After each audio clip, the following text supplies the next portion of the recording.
Olá, seja muito bem-vindo, muito bem-vinda a esse vídeo. Meu nome é Fábio Veloso, eu sou treinador Febracis, coach integral sistêmico e analista de perfil comportamental CIS Assessment.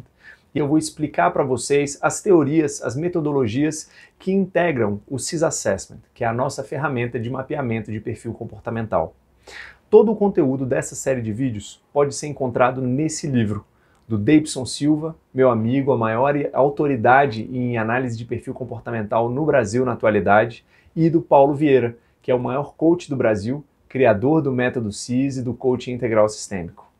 Convido vocês a estarem comigo nessa série, que eu tenho certeza que vai trazer benefícios profundos tanto para o seu autoconhecimento quanto para os seus relacionamentos, sejam sociais, familiares ou profissionais. O mapeamento de perfil comportamental, ele tem componentes que servem para prever com grande grau de acerto o comportamento, o estilo de comunicação, medos, estilo de interação das pessoas.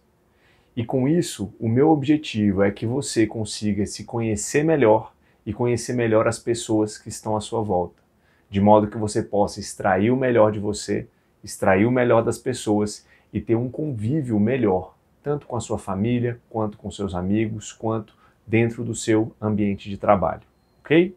Então, o CIS Assessment é uma ferramenta que nós temos na Febracis e que ela parte de três teorias, de três modelos de mapeamento de personalidade de perfil comportamental. O primeiro deles é o DISC, que eu posso dizer que é o modelo padrão A. A teoria padrão hoje é mais difundida na indústria para mapeamento de perfil comportamental dentro de empresas. A segunda são os tipos psicológicos de Jung e a terceira, a teoria de valores de Sprenger. Vamos em frente. Deixa eu te explicar um pouco o porquê, qual é a importância de ter uma ferramenta de mapeamento de perfil comportamental. Hoje, segundo o ISMA Brasil, que é um instituto que tem como objetivo fazer pesquisas e oferecer soluções de gerenciamento de estresse, diz que somente 20% dos funcionários das organizações hoje sentem que seus pontos fortes estão sendo realmente utilizados. 72% das pessoas estão insatisfeitas com o trabalho que fazem e 63% dos casos de insatisfação são atribuídos a problemas de relacionamento. Imagina só, uma empresa que contrata um funcionário, gasta um dinheiro significativo e uma energia significativa para contratar alguém a partir das competências técnicas, das habilidades, conhecimentos. E esse funcionário, em vez de perdurar dentro da empresa, gerando resultado, ele acaba pedindo demissão ou sendo demitido, e o principal motivo são problemas de relacionamento, ou seja, nada está ligado ao currículo dele, à incapacidade de executar atividades. Qual a ficha que cai quando eu te falo isso? Qual é a importância, agora que você sabe disso, de você se conhecer e de você conhecer melhor as pessoas ao seu redor, de modo que você reduza os atritos de comportamento? Eu tenho certeza que tem pessoas que talvez você esteja tendo dificuldade de entender, sentindo impaciência com o ritmo, ou a pessoa é muito acelerada ou muito lenta. Isso não acontece na sua vida? Então, é por isso que as ferramentas, como as tratadas nesse livro e no mapeamento completo de perfil comportamental, são fundamentais para o seu desenvolvimento. Vamos em frente. Mais informações. Aqui veio em uma matéria do Valor Econômico. A rotatividade média das empresas brasileiras chegou a 38,5% no ano de 2017. E esse foi o menor nível em 10 anos. Pensa no custo que isso tem para as empresas e somado no custo que isso tem no PIB do Brasil, o custo que isso tem no índice de crescimento, o tanto que isso prejudica o índice de crescimento da economia. Tudo isso devido ao excesso de rotatividade nas empresas. Pessoas que entram por falta de uma tecnologia, de um conhecimento para trazer as pessoas certas para dentro de uma empresa e para uma vez que essas pessoas estão dentro da empresa, colocar as pessoas certas nos lugares certos. Eu tenho uma rotatividade escandalosa como essa, 38,5% ao ano. Outro estudo, segundo a Harvard Business Review, 80% da rotatividade nas empresas se dá devido a erros de contratação. Esse estudo está no Inc.com. 80% da rotatividade nas empresas se dá devido a erros de contratação. Se você é empresário ou se você é líder, gestor em uma empresa, imagina todo o custo que você teve por erro de contratação, ou todo o custo que você teve por uma pessoa que entrou na sua empresa, não rendeu o que era para ter rendido, ou fez alguma coisa errada que te gerou prejuízo de fato porque era a pessoa errada naquele cargo. Imagina todo esse custo, toda essa despesa. 80% foi por um erro de contratação. Agora imagina todo esse custo, 80% dele, somado ao seu lucro no fim do exercício. Porque se é um custo desnecessário, uma vez que você tem uma economia desse valor, isso se traduz nada mais, nada menos do que em adicional de lucro no fim do exercício. Presta atenção nisso que eu estou te falando. E agora, na sua vida pessoal, quantas vezes você já teve dificuldade para lidar com alguém que tem um estilo de comportamento diferente do seu?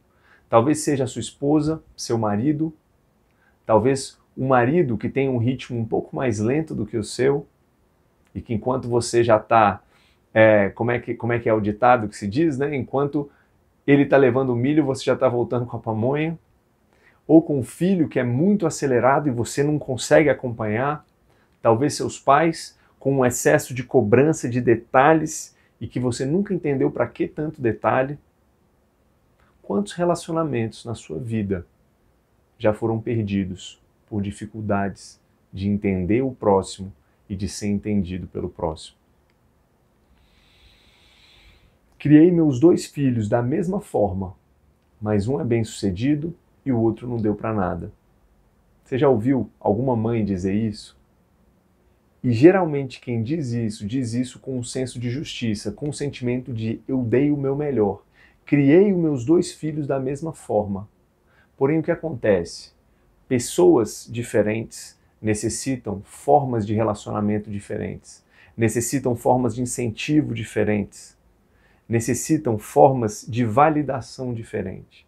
E é por isso que se eu tenho 2 filhos que essencialmente são pessoas diferentes e entendo que ser justo é tratá-los exatamente da mesma forma, eu no fim das contas estou sendo injusto, porque eles precisam ser tratados de forma diferente. E o mapeamento de perfil comportamental, esse conhecimento, o conhecimento do CIS Assessment, dos relatórios de análise de perfil comportamental, vão te permitir entender exatamente o que cada pessoa precisa.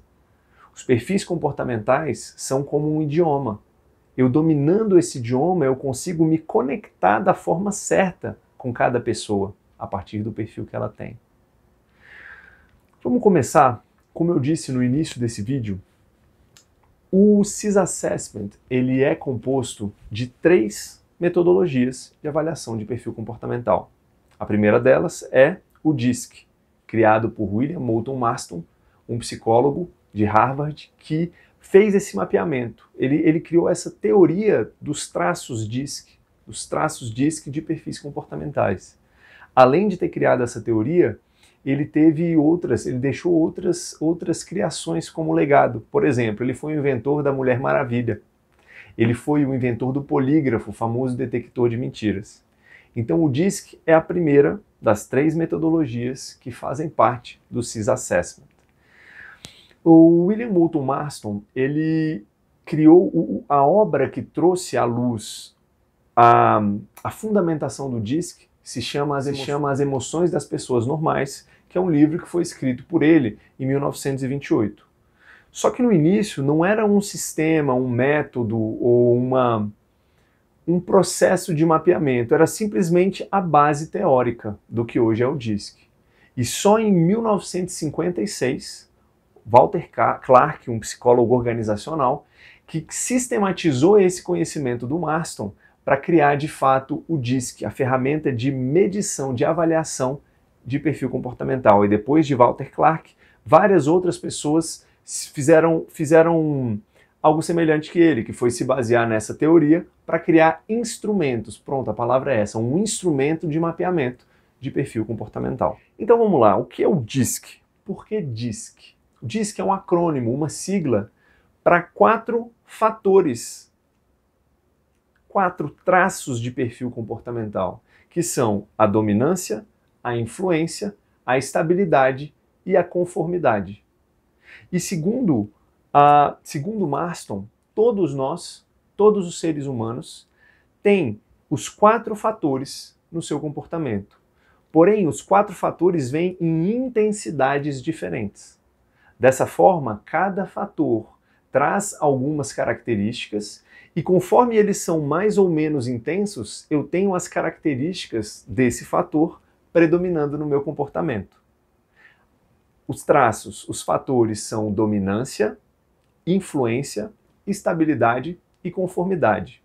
A dominância é como a pessoa lida com metas e objetivos. O quão orientada a objetivos ela é. Geralmente uma pessoa que é autodominante tende a ser mais objetiva e direto ao ponto. Ela tende a ser, buscar sempre o resultado, querer saber para que ela quer fazer o que ela está fazendo. Ela tende a ser mais direta, ela tende a ser competitiva, e quando ela não tem essa dominância, essas características bem integradas, essa competitividade pode gerar o que a gente vê por aí, esse estereótipo da pessoa competitiva, combativa. Você conhece alguém assim? Então, isso tudo são traços da alta dominância. Não significa que todo mundo que seja autodominante precise se comportar com uma competitividade predatória e, no fim das contas, contraproducente, ok? Então, ousadia, ser ousado, ser direto, ser competitivo, ser voltado para resultados, são características da alta dominância.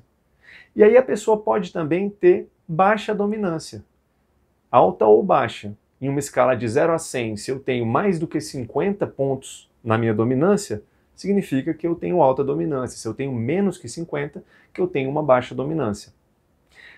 As características da baixa dominância são a pessoa, quando ela é baixo dominante, ela tende a ser mais cooperativa, mais moderada, mais diplomática, mais modesta. Ela tende a ser uma pessoa que gosta do consenso. Dificilmente ela vai bater de frente com outra pessoa. Enquanto a alta dominância é o perfil de dar o comando, a baixa dominância é o perfil de acatar o comando. Percebe como é importante pessoas com as duas intensidades? Porque senão eu tenho aquela situação de ter muito cacique para pouco índio, né? Uma expressão que eu acho engraçada. Então, alta dominância e baixa dominância. E aí eu tenho o segundo fator DISC, que é a influência. A influência diz como a pessoa lida com os relacionamentos. O autoinfluente, ele precisa muito estar em contato com as pessoas. Então ele precisa se conectar. A autoinfluência é o fator da conexão. Já viu aquela pessoa que no ambiente de trabalho parece que tem formiga na cadeira? Imagina aquele escritório com muita gente trabalhando e ela sempre precisa estar andando, saindo, se conectando, e geralmente a pessoa que é autoinfluente é agradável, ela tem uma facilidade em se comunicar, ela é comunicativa, ela é confiante, ela vai, conta a história e ela gosta de receber a atenção e a validação das pessoas à volta dela. Ela tende a ser otimista, tende a ser persuasiva, é um bom vendedor. O que é persuasão? Né? Eu tenho na alta dominância o comando, que é faça o que eu estou dizendo. E na alta influência eu tenho a persuasão, que é eu saber fazer o outro querer o que eu quero que ele faça. Entende? Então a persuasão vai de uma forma mais conectada, de agregar, e o comando mais de uma forma impositiva. E aí eu tenho as características da baixa dominância. O que é uma pessoa que tem baixa dominância? Geralmente ela tende a ser, em vez da autodominância, que a pessoa é mais expansiva, na baixa dominância ela tende a ser mais reservada, mais formal, mais desconfiada, com uma facilidade maior de estar concentrado no trabalho que está fazendo, na atividade que está fazendo. E de forma nenhuma eu estou dizendo que uma pessoa que é alto ou baixo em algum desses fatores é obrigada a se comportar assim de forma estereotipada. ou é incapaz de se comportar de uma forma diferente. Não é isso que eu estou dizendo. O que eu estou dizendo é o que é mais natural para a pessoa que tem esse fator com intensidade alta ou baixa, ok? Agora eu tenho a alta estabilidade. O que é a alta estabilidade? A estabilidade dita qual é o ritmo da pessoa, como é o ritmo dela, se ela é mais acelerada ou menos acelerada. E junto com o ritmo, tem outras características. Por exemplo, quanto mais alta a estabilidade, quanto mais alto estável, mais tranquilo e desacelerado é o ritmo da pessoa. É assim mesmo, quanto mais alto, menos acelerado, ok? Então imagine uma pessoa autoestável. Ela é uma pessoa também muito paciente, muito voltada para as conexões mais aprofundadas com as outras pessoas. O autoestável, diferente do autoinfluente, ele tende a se conectar com poucas pessoas, mas uma conexão mais profunda. Ele tende a estar focado em planejar, em desenhar um planejamento. É aquela pessoa que, se você dá uma tarefa para ela executar e dá um tempo e sossego para ela executar, ela vai fazer um trabalho super bem feito, porque ela gosta de estar ali tranquila na dela, planejando, fazendo as coisas com calma. É um perfil que é muito acolhedor também, bom ouvinte, tem muita paciência para ouvir o próximo. Ele tende a ser a cola que une as pessoas no relacionamento, porque ele não gosta de conflito. O autoestável não gosta de conflito, ele gosta de estabilidade. E essa estabilidade se manifesta também em harmonia entre as pessoas. Olha que fantástico. E ela não é uma pessoa que gosta de se sobressair muito. Por isso, em um ambiente hoje em dia de tanta exposição, por exemplo, dentro das empresas, né, das pessoas buscarem os holofotes, buscarem demonstrar o trabalho que elas fazem, né, querem aparecer, o estável, às vezes, ele injustamente pode ficar desprivilegiado, vamos dizer assim, na visão das pessoas. Só que isso é injusto porque ele geralmente é a cola que mantém os times unidos e coesos. Porque quando tem algum tipo de discórdia, ele é o que vai buscar entender o que cada um está precisando para conciliar. O autoestável é muito conciliador. Em oposição, o baixo estável, quanto mais baixa é a estabilidade, mais acelerado essa pessoa é. Então ele tende a ser acelerado, tende a ser impulsivo, tende a ser dinâmico, multitarefas. Então um ritmo acelerado, impulsivo, dinâmico, multitarefas. E por último, dos 4 fatores DISC, nós temos a conformidade. O que é a conformidade? A conformidade é o fator que diz como a pessoa lida com regras e procedimentos. Então, quanto mais alto conforme, maior é a necessidade que a pessoa tem de seguir as regras e procedimentos, de entender quais são as regras, de saber o que se espera dele e de cumprir o que está sendo solicitado. Então, uma pessoa que é autoconforme, ela tende a ser detalhista, tende a ser organizada, tende a ter o foco em tarefas, fazer o que tem que ser feito muito bem feito, ok?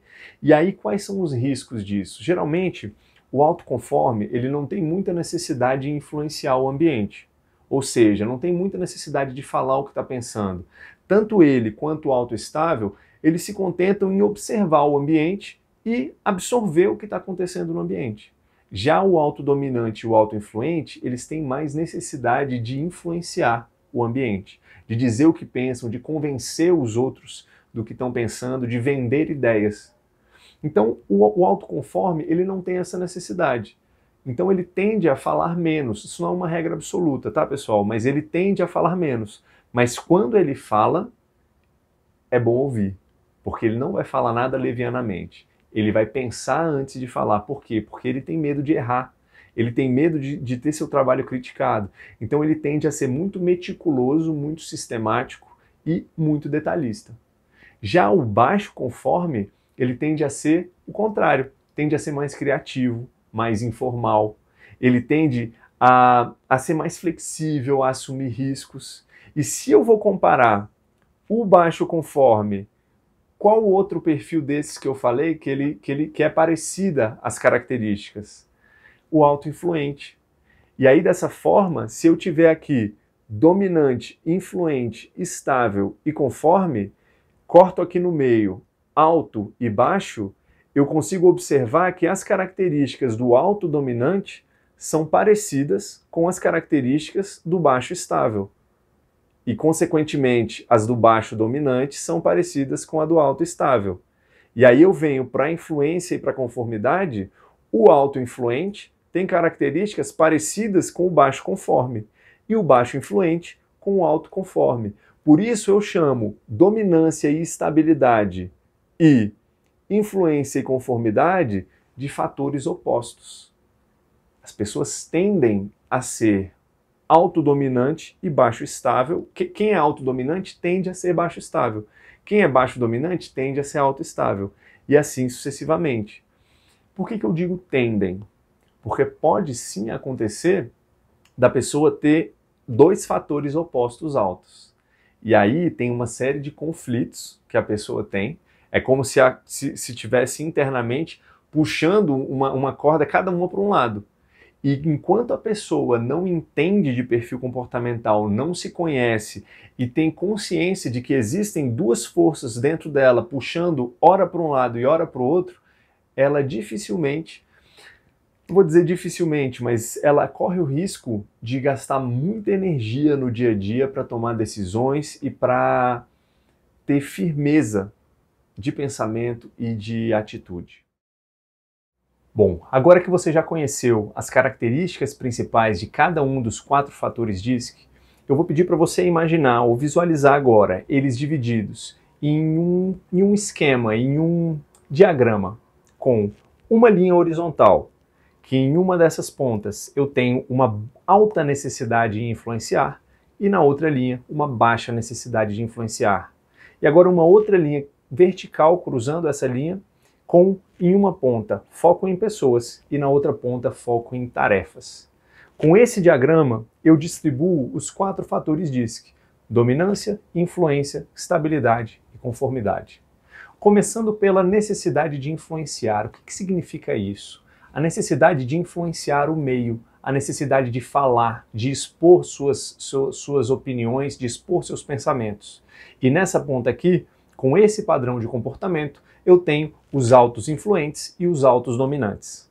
São pessoas que em uma roda, em uma conversa informal ou em uma reunião, têm anseio, elas têm a necessidade de dizer o que estão pensando. Elas têm uma ideia e às vezes elas têm dificuldade em, até quando elas não têm um autoconhecimento e não têm ainda um amadurecimento de estratégia de comunicação, elas tendem a ser até um pouco impetuosas e talvez influenciando em momentos onde talvez fosse melhor não influenciar, não falar. Talvez você conheça alguém assim ou talvez você já tenha se visto nessa situação, ok? E os autoinfluentes e autodominantes, dentro dessa alta necessidade de influenciar, eles tendem a ser muito persuasivos, tendem a ter uma facilidade em se entusiasmar e comunicar ideias de forma poderosa. Vamos deixar dessa forma, ok? E no outro espectro, na outra ponta do espectro, eu tenho a baixa necessidade de influenciar, onde estão o autoestável e o autoconforme. O autoestável e o autoconforme, ele se satisfaz estando em uma situação social, estando em um grupo e observando, captando as informações do ambiente, sem a necessidade de expor o que pensa. Então o autoestável, o autoinfluente, pode acontecer dele não concordar com uma situação, não concordar com uma ideia, e ainda assim ouvir e ficar calado, dando a entender algumas vezes que ele concordou. Então uma atenção de quem tem esses dois perfis elevados é de ficar atento às situações em que é preciso se posicionar. E talvez se posicionar, uma disposição em dizer o que pensa, suportando inclusive o desconforto de precisar defender uma posição, é uma habilidade que os autos estáveis e autoconformes podem precisar desenvolver intencionalmente. Entende? Desenvolver intencionalmente. Trabalhar essa habilidade. Então, alta necessidade de influenciar e baixa necessidade de influenciar. Passando para outra reta, eu tenho embaixo foco em tarefas e em cima foco em pessoas. Quem tem foco em tarefas? O dominante e o conforme. O dominante e o conforme, a mente desses dois perfis trabalha muito mais na frequência de o que eu preciso fazer, vamos realizar, fazer, realizar. E dentro desse contexto, o dominante muito mais focado no resultado, em tarefas que vão atingir a um fim pré-determinado. O que atrai mais o dominante é o fim, ele é orientado para metas e objetivos, foca em resultado. E o conforme já com foco na tarefa em si, no quão bem essa tarefa vai ser executada. Lembra que eu disse que o autoconforme tem uma facilidade em identificar o que está errado, o que precisa melhorar e uma necessidade de seguir regras e procedimentos? Isso se reflete em uma necessidade, uma vontade, um zelo para executar as tarefas em um nível de detalhe e qualidade muito elevado. Então, dos perfis com foco em tarefas, eu tenho o dominante com foco em comando e resultado e o conforme com foco nas tarefas e nos detalhes. E na parte de cima, eu tenho os dois perfis que têm foco em pessoas, que são o influente e o estável. O influente, muito mais de forma a se conectar com várias pessoas, se comunicar, estar em contato com várias pessoas. E o estável, muito mais em cooperação, em aprofundar relacionamentos. O autoinfluente geralmente conhece muitas pessoas com um relacionamento mais superficial. E o estável, geralmente ele é de poucas e boas amizades, poucos e bons relacionamentos. O autoestável, ele não é fácil de você conquistar a confiança dele. Mas uma vez que você conquista, ele é uma pessoa com quem você pode contar. Então, relacionamentos mais profundos, mais sólidos, ok? Então, foco em pessoas, o influente com foco em pessoas e comunicação e o autoestável com foco em planejamento e cooperação. E mantendo esses perfis nessa mesma configuração para você organizar os seus pensamentos, eu tenho aqui a forma que cada um deles toma a decisão. Olha que interessante. Na parte da esquerda, que é onde está o influente e o dominante, eu tenho uma tomada de decisão mais rápida. E na parte da direita, onde está o estável e o conforme, uma tomada de decisão mais demorada. Porém, por motivos diferentes. O influente, ele tem uma tomada de decisão rápida e emocional, e o dominante, uma tomada de decisão rápida, porém racional. O autodominante, ele tem um senso de urgência muito grande e um foco em realização, em objetivos. Por isso, a mente dele já funciona calculando prós e contras, ganhos e perdas, de modo a tomar a decisão mais efetiva para se atingir um objetivo no menor tempo possível. E no menor tempo possível, inclusive, para tomar a própria decisão. Então é um cálculo muito racional e muito rápido para a tomada de decisão. Já o autoinfluente, ele tem uma tomada de decisão rápida, porém mais propensa a ímpetos de entusiasmo. O autoinfluente, ele muitas vezes você não precisa explicar muito o porquê de uma determinada ideia ou opção. Às vezes ele já comprou a ideia quando você falou, ele já se entusiasmou e já foi. Não, tranquilo, vamos para frente, eu tô com você. Não precisa nem explicar. Não precisa nem explicar. Então uma tomada de decisão impetuosa, muito entusiasmada e muito passional, rápida e emocional. Já do outro lado, a tomada de decisão mais demorada, eu tenho o estável, que é uma tomada de decisão demorada e emocional, sempre considerando o custo emocional que uma decisão vai ter para os envolvidos. Sempre considerando se eu não vou ferir os sentimentos de alguém, se o próprio autoestável não vai se colocar em uma situação desconfortável que vai gerar algum desconforto emocional para ele. Então, com essa característica muito conciliadora, cooperadora, o estável demora para tomar as decisões e as decisões têm um caráter mais emocional. Por conta disso, ele precisa de uma segurança, de um planejamento, ele precisa ser comunicado das coisas com antecedência, por exemplo. Então vamos lá, vamos imaginar um marido autoestável e uma esposa autodominante. A esposa, meu bem, nós precisamos fazer essa reforma logo, mexer nesse telhado, vamos fazer isso até agora. O estável fica doido, ele finca os dois pés no chão e fala, não, ele trava. Então a dica para quem tem autos estáveis no seu convívio e quer melhorar quer ter mais assertividade, mais velocidade na tomada de decisão, sempre se lembra que o estável precisa se planejar. Então marca uma data, vamos marcar uma data, olha, daqui a 2 semanas, dia 23 de fevereiro, vamos marcar para fazer isso? Aí o estável, ok, eu posso, vamos. E aí você pode contar que nessa data, muito provavelmente ele já vai estar preparado, inclusive para executar a tarefa com muito mais qualidade do que seria se ele estivesse fazendo ela de impulso, no supetão. ok? Então, tomada de decisão demorada e emocional. E agora eu tenho o perfil autoconforme, que a tomada de decisão é demorada e racional. Por que racional e demorada? Porque o conforme, ele tem a necessidade de examinar todas as possibilidades. Ele tem a necessidade de adquirir informação, de acumular informação para avaliar todas as informações possíveis a respeito de um tema para só então tomar a decisão. Então, por isso que a decisão é rápida ou é demorada e racional.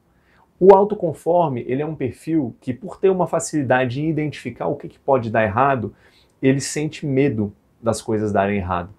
Por isso é preciso um autoconforme dar espaço para ele também, para que ele possa fazer a reflexão dele. Ter uma pessoa dessa num time e entendendo como é o perfil dele, é um trunfo em qualquer equipe. Por quê? Porque ele vai trazer os fatos. Dificilmente ele vai tomar decisão ou vai opinar a respeito de qualquer coisa sem conhecer de fato a realidade, os fatos. Continuando nesse diagrama, o que a gente tem? Padrão de delegação. Olha que interessante, padrão de delegação. Eu tenho muita delegação na parte de cima, com autoinfluente e autoestável, e pouca delegação na parte de baixo, no autodominante e o autoconforme, mas de formas diferentes também. Em cima, eu tenho muita delegação no influente, o autoinfluente em estado bruto, vamos dizer assim, sem ter construído uma inteligência emocional e estratégias para desempenhar melhor o que ele precisa desempenhar, ele é aquele que está correndo um risco maior de delargar as tarefas, delargar as atividades. Ele delega e depois ele nunca mais vai checar. Às vezes ele até esquece que delegou. Então ele delega muito. E o autoestável, ele delega muito, só que muito mais dentro de uma estrutura, de um sistema, ele tem mais facilidade em fazer follow-up e ele gosta de trabalhar em grupo, ele gosta de consenso, ele gosta de saber as opiniões das pessoas. E isso é uma fortaleza de quem tem esse perfil autoestável, porque ele dificilmente... Você já viu acontecer numa equipe de alguém tomar uma decisão e perceber que a decisão foi ruim por falta de uma informação que estaria presente? Era só ter perguntado?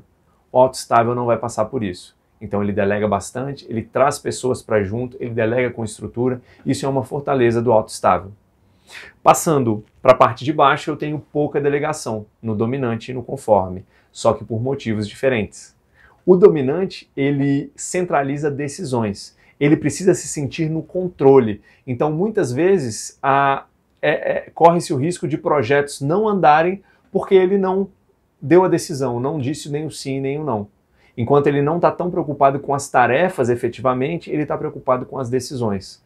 Já o conforme, ele delega menos por conta das tarefas. Ele tem um nível de exigência, um nível de qualidade tão alto que muitas vezes ele se sente como se ninguém fosse executar as tarefas tão bem quanto ele. E muitas vezes ele está certo de fato, porque o nível de exigência dele é muito alto. E a consequência negativa disso, também eu repito, quando ele não tem uma inteligência emocional desenvolvida, não se conhece e não sabe que isso é uma inclinação que é dele centralizar tarefas, ficar sobrecarregado, entupir o fluxo do crescimento da equipe por centralizar tanto, ok? Agora vamos falar de estilos de liderança. Estilos de liderança de cada perfil. Existe uma crença popular de que para ser líder é preciso ter um comportamento dominante, um comportamento de comando, de mandar, às vezes de gritar, de pressionar. E isso não é verdade. Pessoas de qualquer dos 4 perfis predominantes têm potencial e podem ser excelentes líderes. Inclusive, tem um autor chamado Jim Collins, que é a maior mente pensante hoje em gestão no Brasil. Na verdade, não é no Brasil, é no mundo, mas no Brasil, a Jorge Paulo Lemann, a Beto Sicupira, o Abílio Diniz, todos eles são clientes do Jim Collins. Fazem treinamentos com o Jim Collins. É a maior cabeça pensante de gestão no mundo. E tem um livro dele, que é o que eu recomendo, que caso você ainda não tenha lido, leia e comece por ele, se chama Empresas Feitas para Vencer. Nesse livro ele faz uma análise minuciosa, não vou entrar muito em detalhes aqui sobre ela, mas uma análise minuciosa de empresas que têm um desempenho completamente acima do padrão, completamente fora da curva, e ele mapeia os fatores que possibilitam que essas empresas tenham esse desempenho.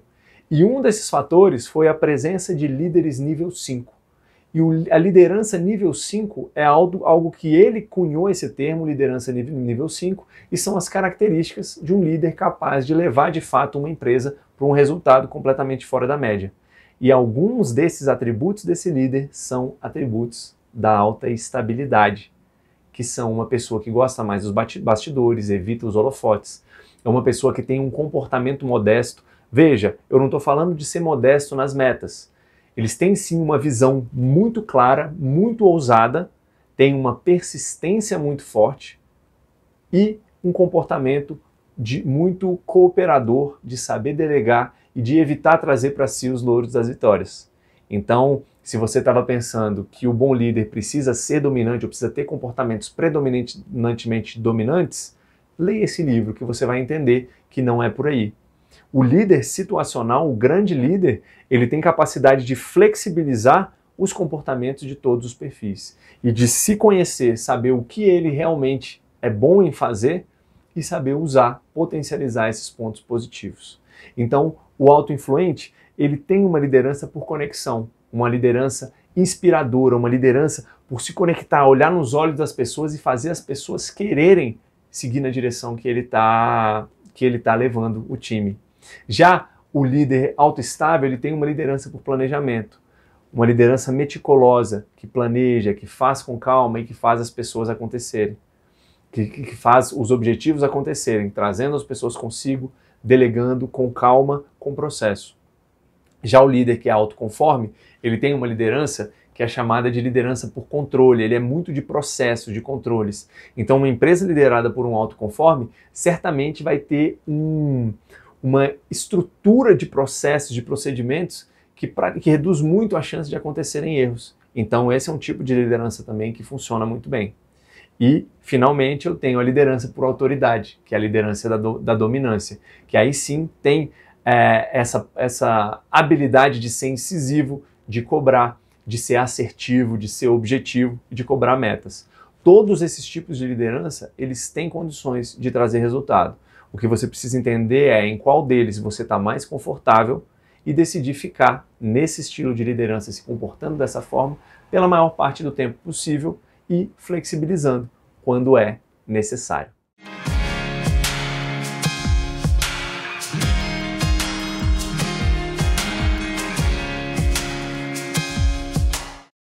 Vamos nos aprofundar, então, nas características da alta dominância. Um autodominante, geralmente, ele é aquela pessoa movida a desafios. Uma pessoa que tem comando, que tem facilidade em mandar, vai. Imagina aquele estereótipo do chefe que manda e desmanda, da pessoa que tem uma facilidade em comandar pessoas. Essa é uma característica da alta dominância. Outra característica é a determinação.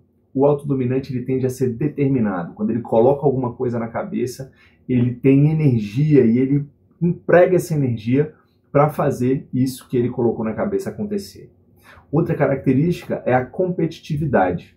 O autodominante ele é competitivo por natureza. E essa competitividade pode trazer resultados bons e resultados ruins. Qual é o problema de ser competitivo? Enquanto o competitivo está competindo, ele ainda está chegando no patamar da pessoa com quem ele compete ou chegando no caminho do primeiro lugar, vamos dizer assim, ele está motivado, ele está colocando energia e ele está performando.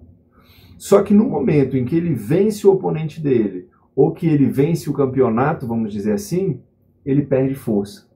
Porque se ele se motivar olhando para os outros, tendo os outros como referência, uma hora ele chega nos outros.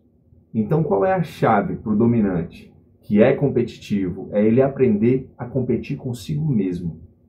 Outro ponto importante é ele ter metas ousadas, metas conectadas com os seus próprios valores. Então, por exemplo, um autodominante que faz parte de um time de vendas, e a empresa onde ele trabalha tem um sistema de comissões que é competitivo. O primeiro lugar ganha mais comissão do que o segundo e por aí vai. Então ele está ali estimulado. Por mais que possa ser um pouco estressante esse tipo de competição, ele está estimulado. Só que aí chega um momento que ele vence um mês, vence 2 meses, vence 3 meses.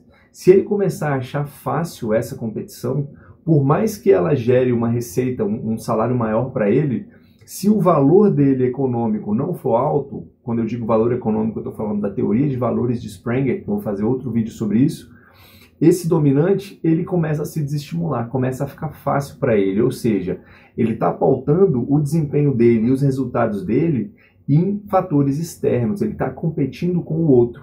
Então, se você é dominante e se identifica com isso, toma cuidado, você precisa ter metas ousadas, metas para você e um padrão elevado de qualidade, você precisa competir consigo mesmo, você precisa se assegurar que todo dia você está melhor do que o dia anterior. Outro problema da competitividade também é quando você quer competir com alguém que é muito melhor do que você. E aí a pessoa é tão melhor que chega uma hora que você desanima. E aí você perde força. Por quê? Porque não tem como ganhar essa competição. Pensa nisso. Outra característica do dominante é voltado para resultados. Ele quer saber o para que se está fazendo uma atividade. Ele quer saber se essa atividade vai levar a algum resultado. Ele dificilmente vai fazer algo por fazer. Então ele é orientado para resultados. Outras características, ele tende a ser confiante, ele tende a ser direto. Então ele chega, vai direto ao ponto, ele é ousado, ele tem coragem de ir e fazer coisas que outras pessoas não têm. E, inclusive ele gosta de ser a pessoa que tem coragem de fazer isso. Então quando ele não tem muita inteligência emocional, quando ele é imaturo, esse autodominante, ele corre o risco de se colocar em situações de perigo, arriscando até mesmo a própria vida. Por quê? Para ser o mais ousado, para ser o mais corajoso da turma e coisas do tipo. Então, atenção, se você é autodominante, se observa. E se você tem filhos autodominantes que você identifica assim também, cuidado, observa eles, explica um pouco do perfil comportamental, explica um pouco da necessidade de saber quem ele é, para que aí ele veja o valor dele e não o valor dele pelo que ele faz, pelas vitórias que ele traz. Se conecta com essa ideia para gerenciar tanto a si mesmo, a sua autoestima, se você for dominante, quanto a autoestima dos seus filhos ou das pessoas à sua volta. Outro aspecto importante da autodominância é a objetividade. O autodominante detesta ouvir uma história com muito detalhe. Se chega alguém no trabalho, vem: fulano, você me ajuda com isso? E a pessoa começa a dar muito detalhe, ele já se impacienta, ele fica impaciente. Por quê? Porque ele tem uma facilidade de enxergar o mundo com objetividade, um poder de síntese. Ele ouve uma história e já pensa: tá, o que é importante nisso? Isso, isso e isso. Tá? Isso me veio agora, eu me lembrei de uma entrevista que eu vi com o Jorge Paulo Lema. Eu sinceramente não sei qual é o perfil dele, mas ele trouxe uma história que quando ele estava em Harvard, fazendo o MBA dele lá na juventude dele há muitos anos, ele se deu conta de que ele não estava gostando daquilo, aquele ambiente não estava agradável para ele. E o que ele decidiu? Ele falou: bom, em vez de ficar 4 anos no MBA, eu vou ficar 3 anos só, fazem 3 anos que eu encurto a minha estada. Bom, isso aí é um pensamento de dominante, muito possivelmente ele tem um D alto, né? Voltado para o objetivo. Não estou gostando, o que eu vou fazer? Como eu faço para concretizar o meu objetivo o mais rápido possível? E uma outra técnica, um drive que eu absorvi dessa entrevista dele, foi que ele fez o seguinte: para encurtar a minha estada em Harvard, eu precisei aprender a sintetizar. Então eu ia a uma matéria, eu sempre me perguntava quais são os 5 pontos principais dessa matéria. E aí eu aprendia esses 5 pontos e me aprofundava neles. Então isso ilustra a característica da objetividade. Outro aspecto do autodominante, ele é um desbravador. Então ele gosta, por exemplo, de esportes que ele tem que se superar, esportes em que ele vá, por exemplo, uma maratona em que ele chega no final, desbrava, faz coisas que ninguém nunca fez. Ele gosta de, por exemplo, embarcar em novos projetos, não necessariamente idealizar novos projetos, mas ele gosta de colocar uma energia em fazer algo. Pô, ninguém nunca fez, então eu quero fazer. Então o autodominante é um desbravador. Outro aspecto, ele é ousado, tá ligado ao desbravador, né? Ele é aguerrido, então ele é determinado, ele segura as coisas e faz. Ele é aguerrido, ele tem energia, ele defende seus pontos de vista com energia. E ele não liga muito para o que os outros estão pensando. Ele tem esse aspecto de ser confiante, ele não liga muito para o que os outros estão pensando. Então, às vezes, ele pode correr o risco de ser rude, de ser excessivamente incisivo e prejudicar os seus relacionamentos. Então, atenção, autodominante. Se você observa esse tipo de comportamento aí no seu praticado, na sua história, fique atento, porque isso pode estar te prejudicando, tá? Outro ponto aqui para fechar as características marcantes do autodominante, que também merece atenção, é que ele é autossuficiente. Não 100% autossuficiente, porque ninguém é, né? Mas ele gosta da ideia de ser autossuficiente. Então, o que ele pode fazer por ele mesmo, sem pedir ajuda, ele vai e faz. E por ter muita energia, por ser objetivo, essa autossuficiência, até certo ponto, traz resultados. E pode acontecer de esse dominante, ele criar a crença de que ele pode, de fato, fazer tudo sozinho. Ou de que ele pode, de fato, de que o resultado é melhor se ele faz tudo sozinho. Então, atenção, isso é um impeditivo no crescimento da carreira, um impeditivo para o crescimento da carreira de um dominante. Pode acontecer da pessoa ser muito bem qualificada, muito competente, só que por essa autossuficiência, ficar cega para as competências de liderança que ela precisa desenvolver, a cooperação, a delegação. E ela olha à volta e vê pessoas que ela entende como menos competentes, menos inteligentes, com uma formação pior, sendo promovidas. Por quê? Porque essas pessoas desenvolveram as competências de cooperar, de colaborar. Então, fique atento com isso. Vamos em frente. Melhor adequação nas organizações. Funções que têm busca por resultados. Tá? Eu trouxe aí o exemplo de vendas. E o dominante em vendas, ele é muito bom. Dominante e influente, geralmente. Então, a influência que traz o relacionamento, uma pessoa que tem os dois perfis, tá? Um DI ou um ID. A influência traz o relacionamento, traz o aspecto agradável da personalidade, de se conectar. E a dominância tem foco em resultado. Quanto eu tenho que vender esse mês? Quanto eu tenho que vender essa semana? Quanto eu tenho que vender hoje? Estou conversando, chega a hora de dar o comando para fechar a venda. O autodominante tem essa habilidade. Ok? Outra boa adequação, gestão de pessoas ou atividades. Gestão, como o dominante ele tem uma facilidade em ser objetivo e em ter comando, posições de gestão que precisam de pulso firme, que precisam de agilidade na tomada de decisões, o dominante se dá muito bem. Outro ponto, realizações mensuráveis. Eu trago esse mensurável como algo que tudo que o dominante for fazer e puder ser medido e puder ser adicionado esse componente da mensurabilidade, vai ajudar ele a estar mais motivado. Então, objetivos financeiros, por exemplo. Eu sou autodominante. Então, para mim, ter uma forma de quantificar o meu progresso é muito estimulante, é muito legal. Então, desde no trabalho, fechamento de clientes, quantos clientes eu fechei esse mês, taxa de conversão, faturamento mensal, até na vida pessoal, por exemplo, eu me peso todo dia. Eu sei qual é o meu peso. E se eu estou perseguindo um peso diferente do que eu estou hoje, se eu estou precisando emagrecer ou ganhar massa muscular, eu gosto de ir medindo e saber. Isso motiva um dominante. Então tenha isso em mente. Se você é autodominante, talvez esteja sentindo dificuldade em se motivar, o que te impede de colocar pontos de medida, indicadores na sua vida? Para você que é pai de um autodominante e quer estimular ele a fazer determinadas coisas, coloque indicadores. Isso certamente vai motivar ele a se desenvolver.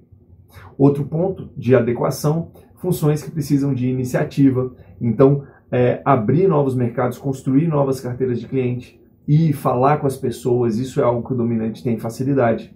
Funções que envolvam algum risco. Então, o dominante, por ser muito ousado e ser voltado para metas e objetivos, ser voltado para realização, voltado para resultado, ele tem uma tolerância maior ao risco, a tomar risco. Então, uma função que é necessário que se tome risco, o dominante ele vai agir bem. Só que atenção também, por exemplo, essa tomada de risco pode deixar ele excessivamente, vamos dizer assim, corajoso ou ter pouca cautela, por exemplo, com os investimentos, com finanças pessoais. Propenso a tomar mais risco do que deve tomar. E como remediar isso?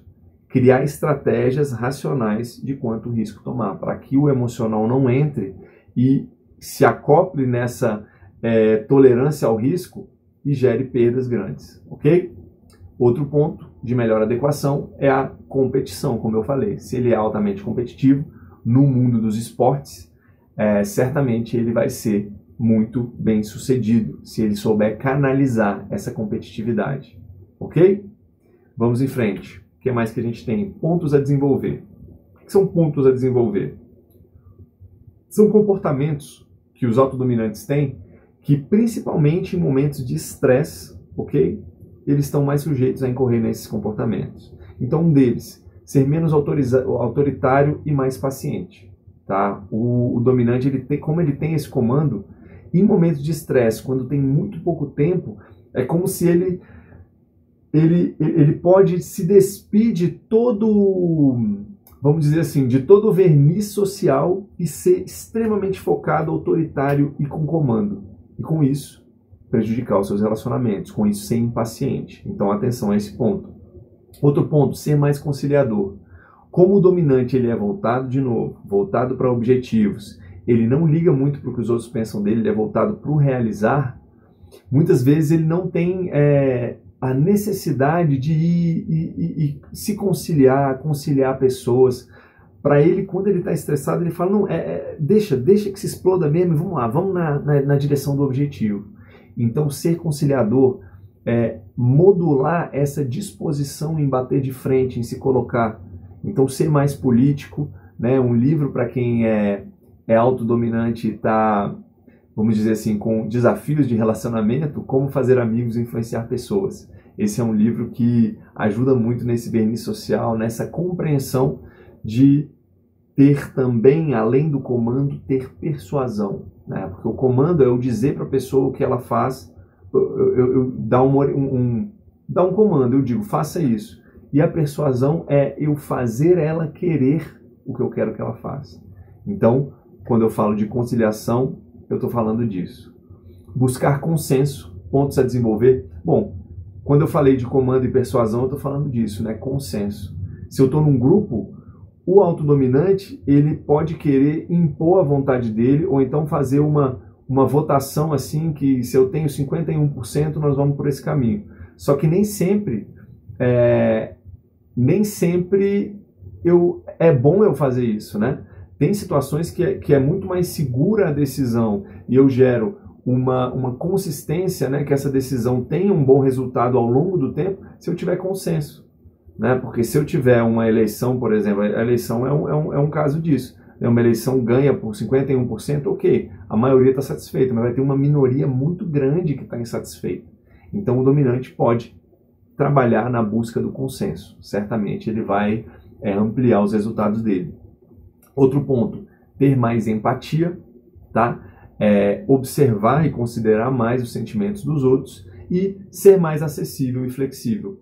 Quando o dominante, principalmente quando ele começa a ter resultado, se ele começar a achar que o resultado dele vem só por essas características da dominância e deixar isso crescer demais, sem se preocupar com os outros, sem se preocupar, sem entender principalmente que não são todas as pessoas que são da mesma forma, que pensam e sentem da mesma forma, ele corre o risco de passar uma imagem de ser inacessível e rígido, tá?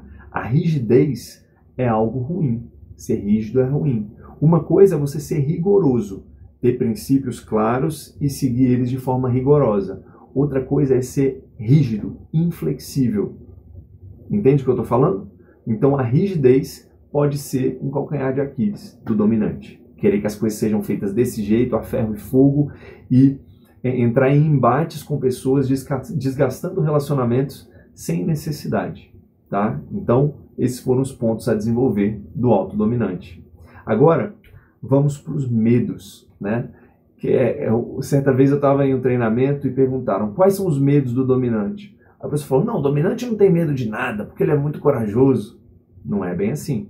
Tá? Às vezes até essa coragem, essa ousadia, essa firmeza tão grandes no dominante servem para ocultar alguns medos que ele tem. Por exemplo, medo de falhar. Medo de falhar. Por medo de falhar, ele bota muita energia em fazer as coisas dar certo. Medo de perder o poder e a autoridade. Imagina só, né? Um dominante que tem poder, que tem a capacidade de tocar projetos como ele deseja, que tem autoridade sobre as pessoas, tem o poder de cobrar que alguma tarefa seja feita, perder esse poder, de repente está sem poder, sem autoridade, está submetido à autoridade de outra pessoa. Isso é um medo dominante. Outro, perder a autonomia e a liberdade de ação. O dominante precisa ter autonomia. Ele precisa escolher por ele mesmo como fazer as coisas. Um dominante detesta estar submetido a regras muito rígidas, ser microgerenciado. Isso incomoda e tira energia e faz com que um dominante não renda tanto quanto ele poderia render. Ok? Outro ponto, ter que submeter-se ou subordinar-se. Está ligado aí a perder o poder e a autoridade também, então isso é um medo do dominante. O autodominante, ele precisa respeitar o líder dele. Ele precisa olhar para o líder dele e ver ele de fato como alguém forte, alguém competente. Se ele olha e percebe, sente que o líder não é tão competente quanto ele, ou deixa a desejar na competência, na firmeza, ele detesta se submeter a pessoas assim. Então ele tende, inclusive, a ter dificuldade em ter uma visão estratégica desse tipo de situação. Porque às vezes a sabedoria diz, se submete por um tempo, depois sua hora vai chegar. Porém, o autodominante precisa ficar atento com isso, porque ele tem medo de estar numa situação dessa e é sujeito a bater de frente com alguém que não é para bater de frente e perder grandes oportunidades. Ok? Agora, como se comunicar com o autodominante? Tá? Como eu falei nos outros vídeos, no vídeo do influente, do estável e do conforme, a responsabilidade da comunicação é do comunicador. Então, se eu quero melhorar a qualidade dos meus relacionamentos, se eu quero ser melhor entendido, se eu quero ser melhor visto pelas pessoas à minha volta, um ponto-chave, algo que eu posso fazer que vai me ajudar muito nesse objetivo é me comunicar com a pessoa da forma que ela gosta que se comuniquem com ela. Então, caso você tenha um dominante no seu ciclo de relacionamento, você vai se comunicar com ele dessa forma. Parênteses, se você for dominante, você vai ver como é bom quando as pessoas se comunicam com você desse jeito. Fecha parênteses. Esteja bem preparado, seja específico, vá direto ao ponto e seja breve. É isso ou não é? Concentre-se em números, resultados e prazos envolvidos, evitando detalhes em demasia. Okay? História com detalhe demais, se possível, manda em tópicos o que você precisa. Pode ter certeza que o dominante vai apreciar. 3. Atenha-se a assuntos profissionais, procure não abusar da sociabilidade. 4. Não fale de temas irrelevantes e, em vez de apontar pontos negativos, faça sugestões de como alcançar o objetivo.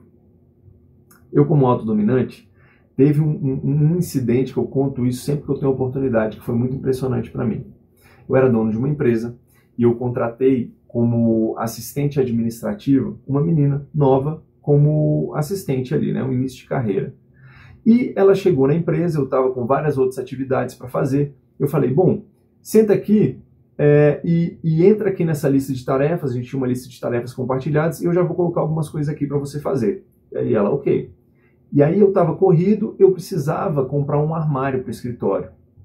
E aí eu só coloquei lá, comprar armário. Só que eu não tinha especificado ainda o que era para fazer, que tipo de armário, para que precisava. Eu só coloquei lá meio que para depois entrar e especificar. E aí, qual não foi minha surpresa quando no fim do dia eu recebi um e-mail dela com o título Pesquisa de Armários. E aí ela tinha lá, Fábio, pesquisei esses armários aqui, tem esse jeito aqui nessa loja, aí tinha o link da loja, o preço, a foto do armário. Outro link de loja, o preço, foto do armário. Tinha umas 5 opções. E ela no final perguntou, qual desses é o que você acha mais adequado? E aí eu fiquei doido. Eu falei, meu Deus, é tudo que eu queria na minha vida. Eu pensei em fazer um pedido, ela já me trouxe uma solução super completa, só para eu apontar esse. Isso é algo que um autodominante gosta muito, ok? Saiba disso. Agora vamos fechar com as personalidades públicas que têm esse perfil. O Bernardinho, que foi técnico das seleções brasileiras de vôlei, tem esse perfil dominante. Se você vê entrevistas com ele, você vai ver como ele fala com energia, como ele é voltado para buscar objetivos, para se superar. O Steve Jobs, esse CEO da Apple, que criou aí esse império que a Apple é hoje, tá? O Roberto Justus, observa como ele fala, como ele se comporta. O Roberto Justus, ele é dominante e influente, mas observa a dominância dele na firmeza, no comando, ok? A Margaret Thatcher, que foi primeira-dama do Reino Unido e tirou o Reino Unido por meio dessa firmeza, dessa mão de ferro dela, de uma recessão horrível que o Reino Unido viveu, né? E a Margaret Thatcher, inclusive, o apelido dela era a Dama de Ferro. Então imagina o grau de dominância. E o Donald Trump, presidente dos Estados Unidos.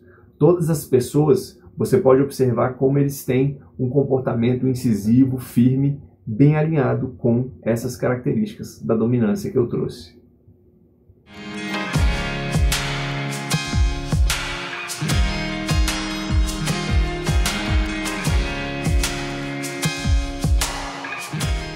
Alta influência. Então, quem é auto-influente, quem é I-alto, tem algumas características marcantes. Aprofundando, elas são: o alto I ele tende a ser muito carismático, ter uma facilidade para encantar as pessoas, para se comunicar, para ser tido como alguém simpático, de presença agradável.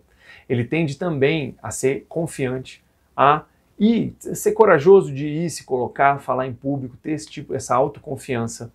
Ele tende a ser encantador, charmoso, otimista, tem uma facilidade em enxergar o lado positivo das coisas. Muitas vezes até pessoas de outros perfis. Lembra que eu falei que a influência e a conformidade são fatores opostos? Às vezes o autoinfluente está voando no otimismo e o autoconforme vem e coloca o pé no chão, meu amigo. Olha a importância dos perfis opostos que, sendo gerenciados de forma saudável, são complementares. Ele tende também a ser expressivo, a falar com entusiasmo, a se entusiasmar com as coisas, enquanto os outros perfis, o conforme, o estável, geralmente, certamente tem alguém assim no seu círculo de amizade, né? A pessoa, quando está muito, muito entusiasmada, ela diz assim: olha, que ótimo. Já o autoinfluente é aquele que bota a mão para cima, exclama. Isso é uma característica, essa expressividade é uma característica do autoinfluente. Ele também é vaidoso, preocupado com a autoimagem, com como as pessoas estão vendo ele. Então é muito difícil você ter um autoinfluente que vai ser relaxado com o visual, ou relaxada com o visual. Geralmente gosta de estar bem arrumado. Se é homem, de barba feita, cabelo cortado, bem vestido. Se é mulher, cabelo feito, bem vestida também. Então o autoinfluente ele está preocupado, ele se importa com a visão que as outras pessoas têm dele ou dela, ok? O autoinfluente também é muito persuasivo, ele tem essa facilidade em fazer as pessoas quererem o que ele quer, em vender uma boa ideia, ele tem essa facilidade em persuadir, em influenciar. Ele é articulador, então ele tem uma facilidade em acessar pessoas e fazer combinações e entender o que as pessoas querem e atender às necessidades, os desejos das pessoas, e com isso ele é um excelente articulador para trazer pessoas diferentes para se alinharem em prol de um objetivo em comum. Ele é criativo, ele tem ideias de pensar fora da caixa, ele é um entusiasta, ele tem esse ímpeto, essa paixão dentro de si. Qual é a melhor adequação para um autoinfluente dentro de uma organização? Ele tende a se dar bem em trabalho com e para pessoas. O autoinfluente dificilmente vai ser feliz e vai conseguir desenvolver todo o seu potencial em uma tarefa em que ele fica dentro de uma sala no computador o dia inteiro. O autoinfluente tem que estar rodeado de pessoas, tem que estar conversando, tem que estar tendo essa troca, essa interação no trabalho. Então, para isso, um trabalho de vendas é muito adequado. Com o cuidado de o autoinfluente tem que ter cuidado para não achar que é amiguinho do cliente. Ele precisa fechar a venda. Então, conversar, relacionar é importante e é uma facilidade. Agora, entrar com a assertividade e o fechamento de venda, às vezes quem é alto e puro tem uma certa dificuldade. Por isso, os melhores perfis para vendas são ID e DI. Ok? Para vendas em geral, né? Se for uma venda mais consultiva, é preciso que tenha uma certa conformidade. Mas está percebendo como que as peças se encaixam? Vendas com relacionamento e fechamento de vendas. Tarefas, posições que envolvam criatividade, que envolvam buscar novas possibilidades, que envolvam pensar fora da caixa, o autoinfluente também se dá bem. Funções que envolvam articulação social, motivar pessoas, influenciar pessoas.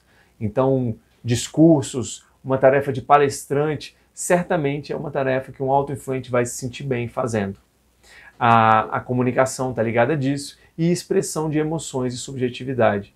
Então, geralmente, grandes artistas, a criação artística, a expressão artística, ela combina muito com a autoinfluência. Possivelmente, os autoinfluentes podem encontrar essa vivência da arte como uma forma de expressar seu entusiasmo, sua conexão com o mundo e o melhor que eles têm para oferecer para eles mesmos e para as pessoas. Pontos a desenvolver.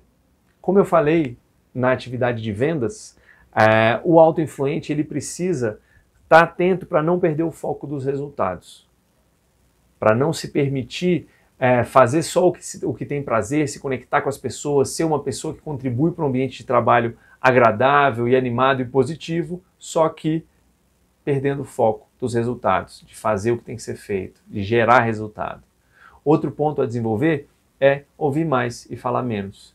O influente é aquele que, por gostar da validação das pessoas e por ser muito comunicativo, se ele encontra alguém que simplesmente ouve o que ele está falando, ele corre o risco de falar sem parar, falar por horas. E aí, com isso, se esquecer de ouvir. Aí a gente volta para vendas, o autoinfluente que chega e começa a falar sem parar, querer fazer uma venda e falar sem parar. Mas às vezes ele esquece de perguntar o que é que o cliente precisa, como ele vai usar aquilo, se é para ele ou se é para outra pessoa. Entende? Então, ouvir mais e falar menos. Outro ponto a desenvolver, controle emocional. O autoinfluente, ele tende a ter as emoções mais perto da flor da pele. Então, às vezes, ele pode necessitar de moderar um pouco isso, regular um pouco as emoções, ok? Saber dizer não. Por gostar muito da aprovação das pessoas, por ser aprovado, por ser querido, às vezes o autoinfluente tem dificuldade em dizer não. E aí ele assume uma série de compromissos que nem sempre ele tem condições de honrar. Outro ponto é finalizar o que começa.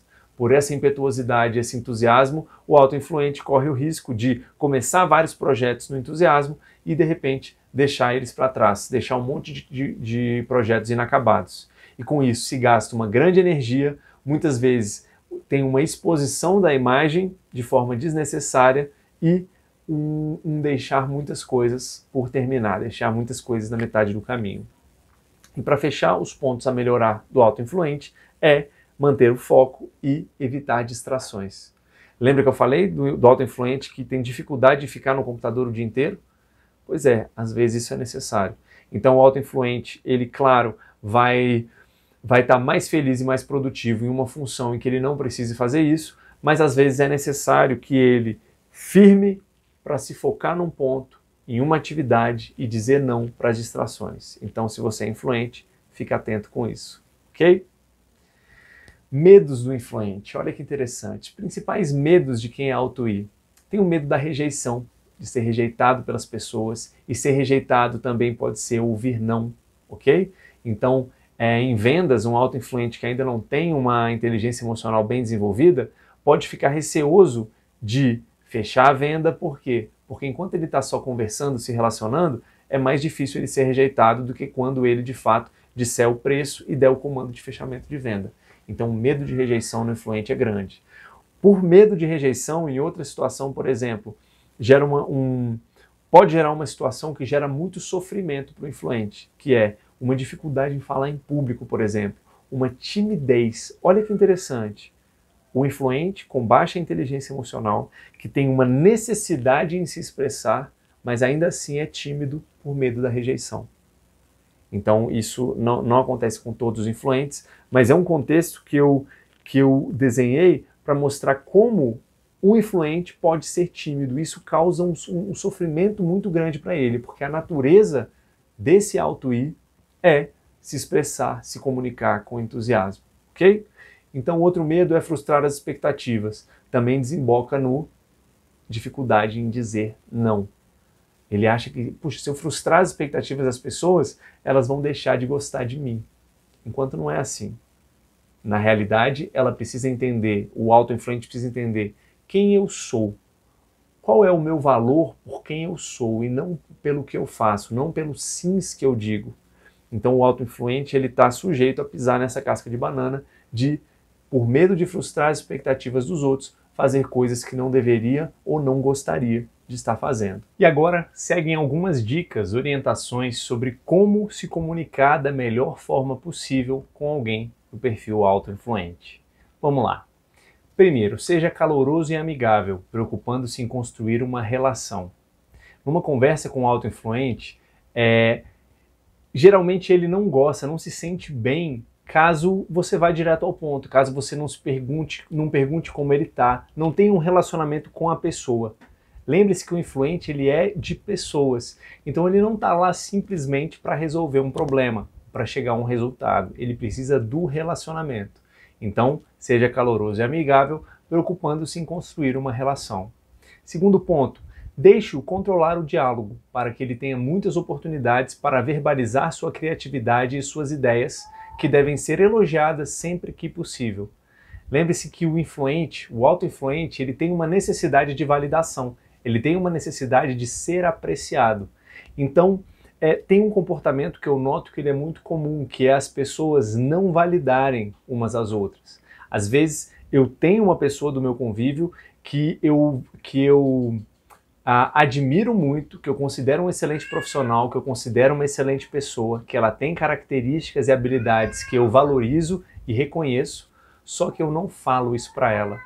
E isso é algo que nos faz perder a oportunidade de ter pessoas à nossa volta trabalhando e agindo de forma muito mais eficaz, eficiente. As pessoas precisam ser valorizadas, validadas para darem o seu melhor. E isso para o influente é ainda mais forte do que para as outras pessoas. Então busque oportunidades para validar, para reconhecer o que as pessoas têm de bom, principalmente se ela for um autoinfluente. Outro ponto, não aponte muitos detalhes e não diga diretamente o que fazer. Deixe que ele participe das decisões. O autoinfluente, ele tem medo de perder o prazer na rotina e nas atividades. Então, se você passar um cronograma ou um procedimento muito engessado, ele não vai se sentir bem. E outra, se ele não tiver uma oportunidade de expressar a criatividade que ele tem, a capacidade em pensar em soluções inovadoras para resolver problemas, ele também não vai se sentir tão bem. Então, para você extrair o melhor de um influente, você precisa prestar atenção a esses pontos. E o próximo ponto é: prefira interagir em ambientes dinâmicos e mais descontraídos, mais informais, procurando sempre mostrar interesse em saber como ele está se sentindo, como ele está. Isso está alinhado com o primeiro ponto, de se preocupar em construir uma relação. Agora traz um novo elemento. O autoinfluente, geralmente ele é informal, geralmente ele gosta de ambientes dinâmicos, ele se entedia com uma situação muito monótona. Então, para você se comunicar bem com o autoinfluente, tenha isso em mente e procure, na medida do possível, colocar isso no seu estilo de comunicação. E agora vamos para pessoas públicas que têm esse perfil influente. Alguns exemplos.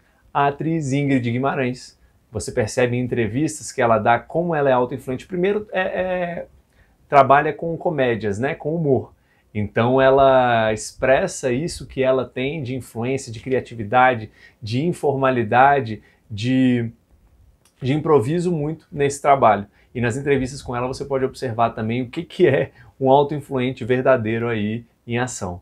A apresentadora Oprah Winfrey também é um exemplo de autoinfluente. O ex-presidente dos Estados Unidos, Barack Obama, você observa que na habilidade dele em se comunicar, na simpatia dele, quando ele dava um discurso, quando ele falava para uma audiência, ele sempre simpático, sempre sorrindo, não é mesmo?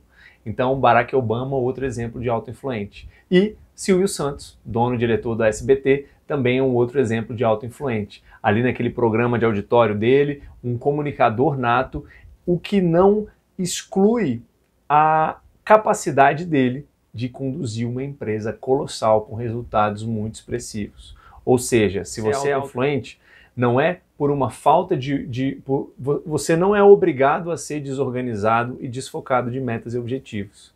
A beleza desse trabalho de mapeamento de perfil comportamental é eu dissecar o comportamento de uma pessoa e permitir para ela escolher esse tipo de comportamento é mais natural para mim e eu vou manter e aprimorar, e esse não são tão naturais, mas eu vejo um benefício em incluir eles no meu comportamento e eu vou trazer eles para a minha vida, construindo esses comportamentos como habilidade.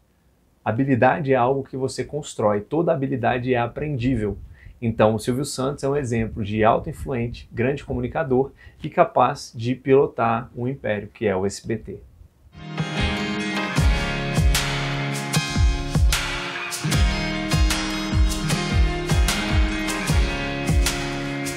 Agora nós vamos para as características do autoestável. Vamos lá, quais são as características marcantes do alto S, do autoestável?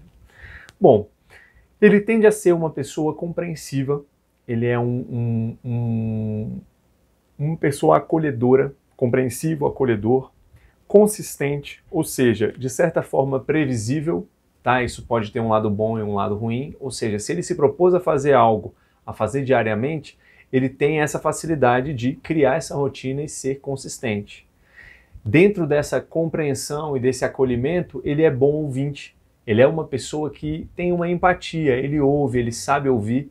Muitas vezes um autoestável é aquele que muitas outras pessoas têm como confidente, porque ele ouve bem, ele evita julgar, ele tem uma compaixão, uma empatia, tem mais facilidade para ter empatia, tá?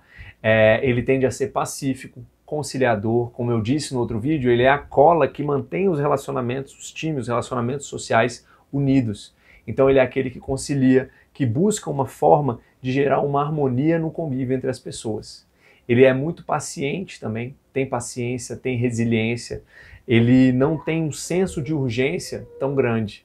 Então isso de um lado às vezes faz com que ele seja visto como um pouco lento por outras pessoas, mas por outro lado, ele não se estressa, ele tem a capacidade de investir em um projeto pontualmente, dia após dia, com paciência, até que o resultado se torne realidade. Essa paciência, essa diligência no trabalho, sem a necessidade de ver um resultado imediato para continuar investindo energia, é um trunfo do autoestável, que deve e merece ser aprendido por pessoas de todos os outros perfis. Porque nesse mundo que nós vivemos, de tudo muito acelerado, de tudo muito imediato, a capacidade de ter paciência e de ter uma mentalidade de investimento, de persistir investindo em um objetivo, em uma meta, é algo que os estáveis têm muito a ensinar. Além disso, ele é um bom planejador, ele tem a facilidade de sentar antes de agir e planejar com calma, com método, sem sair por aí agindo de qualquer jeito, porque os perfis autoinfluente e autodominante, eles de alguma forma, eles se recompensam com o movimento, com a atividade, com o fazer em si, e não necessariamente com o objetivo. Já o estável, ele tende a ficar mais parado, então ele planeja mais. Talvez a dificuldade do autoestável possa ser planejar demais e fazer de menos. Mas se você der um tempo e as condições boas para que ele faça um planejamento de uma atividade, de um projeto, certamente o estável vai ser a melhor entrega que você pode ter, alguém com perfil autoestável. Ele, além disso, é previsível, que eu já trouxe, né, quando eu falei do consistente, expliquei o que é, e ele tende a ser leal também. Uma vez que você conquista a confiança de um estável, você pode contar com ele para o que der e vier. Ele gosta de ter um grupo de pessoas em quem ele pode confiar, e com isso ele também é confiável, ok? Então a lealdade também é uma característica marcante do perfil estável. Vamos agora para a melhor adequação nas empresas. Então, como ele é um perfil que gosta muito de planejar, atividades de planejamento ele vai se dar muito bem. Atividades em que não precisa estar o tempo inteiro se mexendo, se movimentando, que talvez para um autodominante e autoinfluente podem se tornar um pouco tediosas, o estável ele gosta dessa estabilidade, dessa previsibilidade, onde ele pode planejar e executar um planejamento com método, com cadência. Outro tipo de adequação boa é suporte a outras pessoas, então a tarefa de um instrutor, de um professor, de ensinar outras pessoas e acolher as dúvidas, esclarecer as dúvidas com paciência, é algo que um autoestável faz com maestria. Uma tarefa também que envolva diálogo e trabalho em equipe. Como ele é cooperador, dialogar, levantar diferentes opiniões, ter paciência para ouvir, para gerar um consenso, para cooperar. O trabalho com processos, um trabalho metódico e organizado, com previsibilidade, também o autoestável, diferente do autoinfluente, ele se sente à vontade, ele gosta. Essa é a área Esse tipo de atividade é onde o autoestável se sente em casa. Também com tarefas bem definidas e organizadas. O autoestável, ele se sente bem quando ele sabe exatamente o que esperam dele. Por isso, muitas vezes não, mas por isso é um fato, ele precisa de feedback, ele precisa saber se ele está indo na direção certa, se ele está atendendo à expectativa do que esperam dele no trabalho, e muitas vezes, quando ele não tem a inteligência emocional bem desenvolvida, às vezes ele pode se tornar até um pouco irritante para as outras pessoas por buscar muito feedback, por precisar sempre estar conferindo, isso que eu estou fazendo está certo? Isso que eu estou fazendo está certo?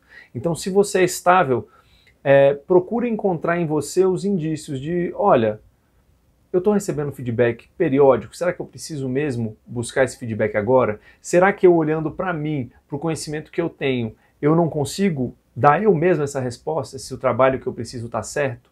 Por quê? Porque se eu me condiciono a receber muito feedback, está sempre validando o que eu estou fazendo, eu posso ser visto como alguém inseguro e menos confiável nas minhas competências, e 2, eu posso também me viciar em pegar o feedback das pessoas e isso prejudicar a minha capacidade própria de fazer um bom trabalho. Pedir para outra pessoa revisar, por exemplo, um relatório que eu mesmo poderia revisar, mas não, deixa o fulano revisar que aí ele diz para mim que está tudo bem. Então tudo isso vem da aversão a risco, né? Da aversão a risco. Eu quero ter tudo certo, garantir que está tudo estável, que vai dar tudo certo. Então essas são alguns insights das melhores adequações de um estável dentro de um ambiente de trabalho. E agora, vamos para os pontos a desenvolver. Um estável, ele ganha se ele aprende a ser mais aberto a oportunidades. O que é aberto a oportunidades? É ser mais ousado. Está mais aberto a sair um pouco da zona de conforto para agarrar oportunidades que talvez envolvam coisas, tarefas, atividades que ele ainda não saiba muito bem o que fazer, como realizar. Oportunidades, por exemplo, de investimentos, porque o estável ele tende à estabilidade, né? Então, tanto trabalhos que tragam estabilidade como um concurso público, investimentos ultraconservadores, entende? Então o estável tem a ganhar se ele se permitir avaliar e estar mais aberto a oportunidades. Outro ponto a desenvolver, mais flexibilidade e aceitação a mudanças. Como o estável gosta de ter muito certinho, de ter as coisas muito certinhas, ele pode ficar um cara assim meio turrão, meio resistente à mudança. Sentir a sua segurança ameaçada com uma mudança, por exemplo, na dinâmica da empresa, até uma mudança de sede, uma mudança no processo. Então, ficar atento a isso, para não ficar muito rígido e avesso a mudanças. Outro ponto que o estável pode desenvolver é encarar os problemas com mais energia e coragem. Como o estável gosta, mais uma vez, de estar tudo muito certinho, muito estável, quando vem um problema, ele corre o risco de esmorecer, de se ceder a ficar reclamando, a ficar se lamentando, murmurando. Então, ficar atento a isso. Todo problema, para você que é estável, todo problema tem dentro de si uma pérola de sabedoria, uma pérola de aprendizado e uma oportunidade de você se tornar maior do que você é hoje. Então, diante de todo problema, você pode se perguntar: o que eu tenho a aprender com essa situação? Quem vou ser eu depois que eu superar esse problema? Com essa nova habilidade aprendida, do que eu vou ser capaz, o quanto eu vou estar mais apto a conquistar minhas metas e meus objetivos realmente significativos, ok?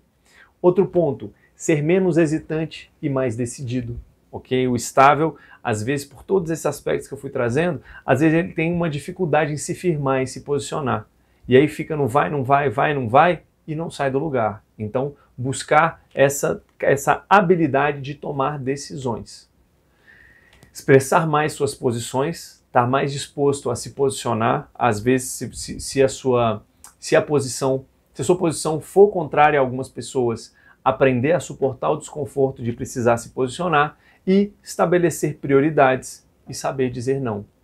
Porque o estável, por ser muito cooperativo, muito conciliador, às vezes pessoas em volta dele percebem e começam a montar, a pedir, a empurrar responsabilidades que não são dele, e ele, por dificuldade de dizer não, acaba assumindo e se sobrecarregando e engolindo o sapo. O estável, ele engole muito sapo por não conseguir dizer não. E aí chega uma hora que do nada ele estoura. E aí ele perde o controle, ele grita, ele perde as estribeiras e depois se sente muito mal por isso, porque um dos medos do estável é perder o controle emocional. Então fica atento, aprenda a dizer o que você quer, aprenda a se posicionar e aprenda a dizer não para o que é não. Por mais que seja desconfortável no início, dizer não também é uma habilidade. E como habilidade, você pode aprender, se aperfeiçoar e se tornar cada vez mais perito nessa habilidade de priorizar e de dizer não, ok? Agora vamos para os medos do estável. O estável, ele tem medo de cenários imprevisíveis. Lembra quando eu disse que ele busca a segurança? Então cenários imprevisíveis geralmente geram medo, geram ansiedade no autoestável. Medo de ter que ousar e arriscar, sair da sua zona de conforto, sair do que é garantido. Medo de decepcionar ou ser decepcionado. Aí, da mesma forma que o influente, ele tem também por ser voltado para pessoas, ele preza pelos relacionamentos. E ser decepcionado ou decepcionar traz uma dor muito grande para ele, por isso ele tem medo de decepcionar e ser decepcionado. Como eu mencionei agora há pouco, medo de perder o autocontrole. Perder o autocontrole, por exemplo, ir falar em público, dar um branco e perder o autocontrole. Ou então, em uma situação, em uma reunião, sendo pressionado, ele começar a chorar, entende? Gaguejar e começar a chorar. Isso aí é um pesadelo para um autoestável. Outro ponto, medo de se soltar, de participar e de se envolver demais, ok?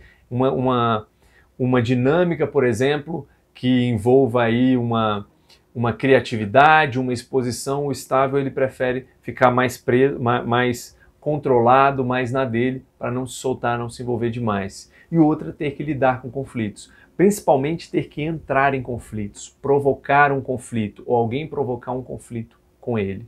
O estável sofre muito com isso. E, de novo, as pessoas percebem e algumas delas se aproveitam disso. Então, exercitar a assertividade, a capacidade de se posicionar para um estável, mantendo todos os pontos positivos, é algo que não tem preço. Ok?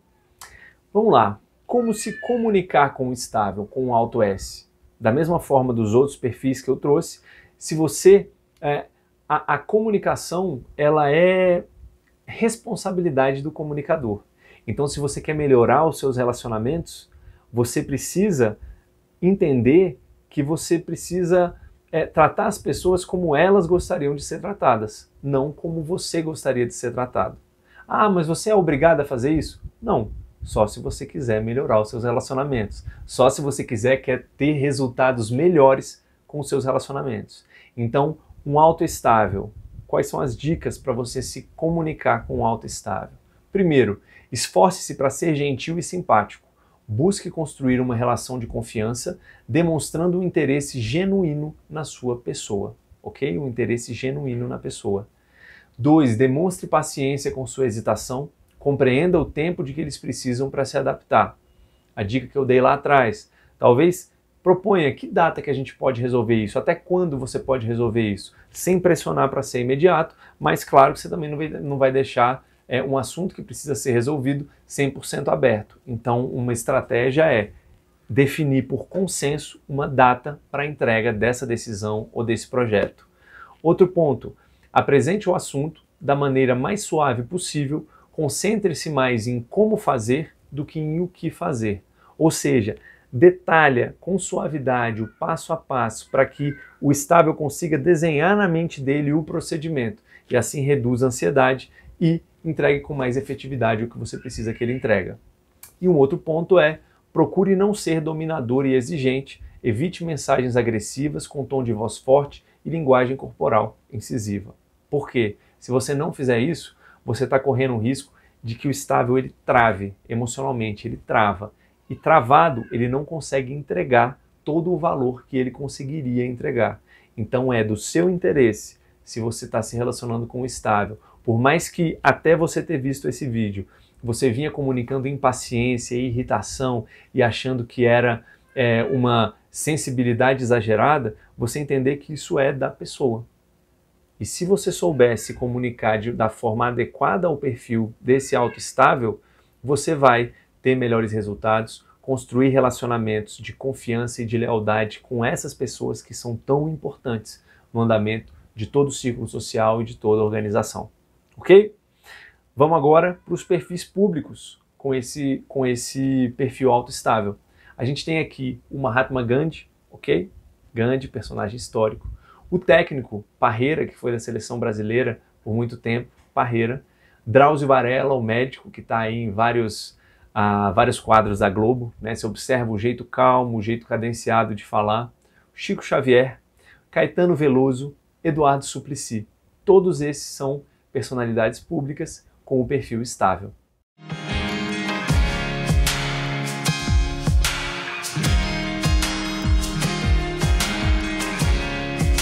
Vamos nos aprofundar agora no fator conformidade. Então, quem é autoconforme?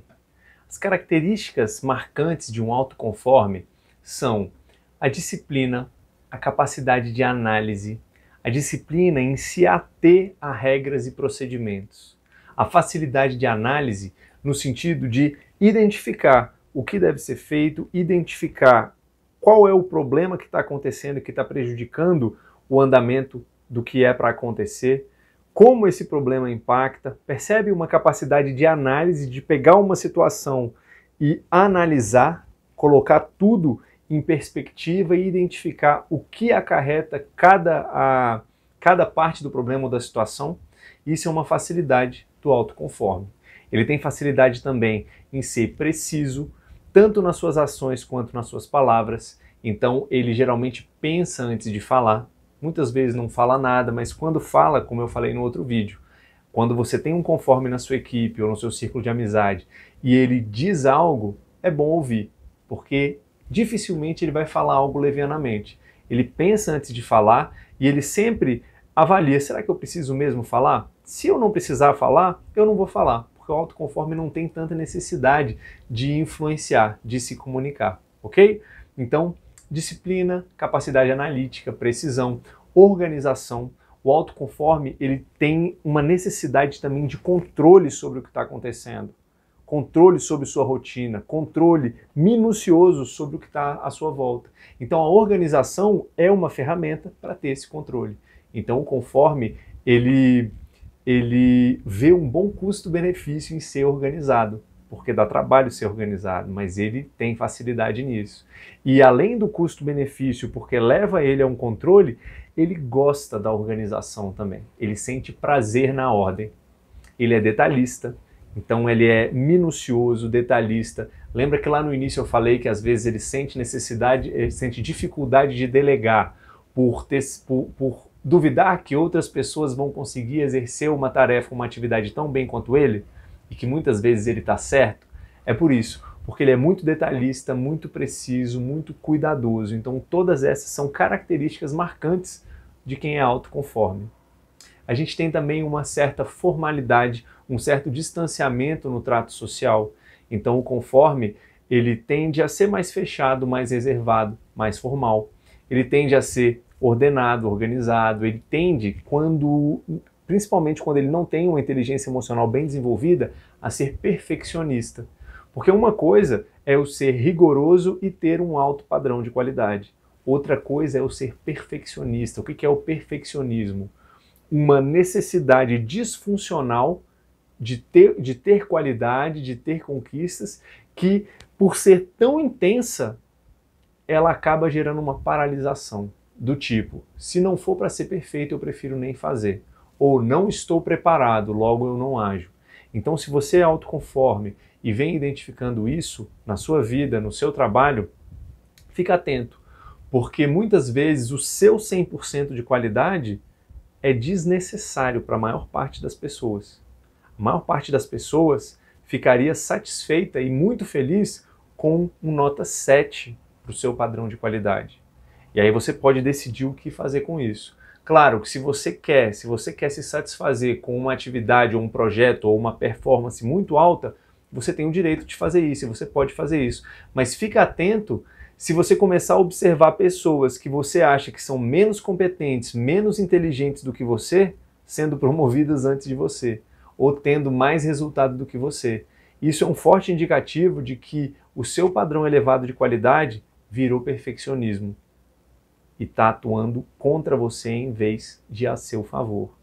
Uma metáfora que eu gosto de usar com muitos clientes meus, principalmente os que são coaches também, né, que estão nessa jornada fazendo coaching comigo para se aperfeiçoar na profissão de coach, e tem esse padrão de achar que nunca está preparado, eu digo o seguinte: olha, cuidado, porque com o seu 7, com a sua atuação como coach nota 7, você consegue impactar profundamente a vida de pessoas que estão levando uma vida nota 2, nota 3, que talvez estejam pensando em sair do jogo, ou que talvez estejam tendo muita dificuldade em assuntos que para você nem são problemas.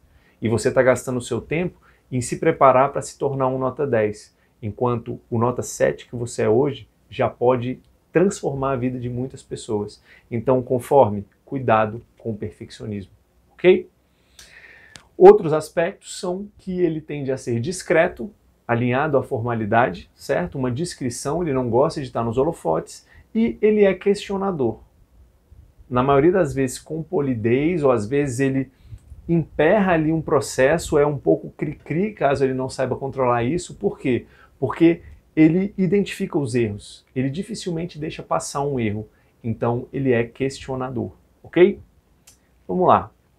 Melhor adequação para os autoconformes dentro de uma empresa.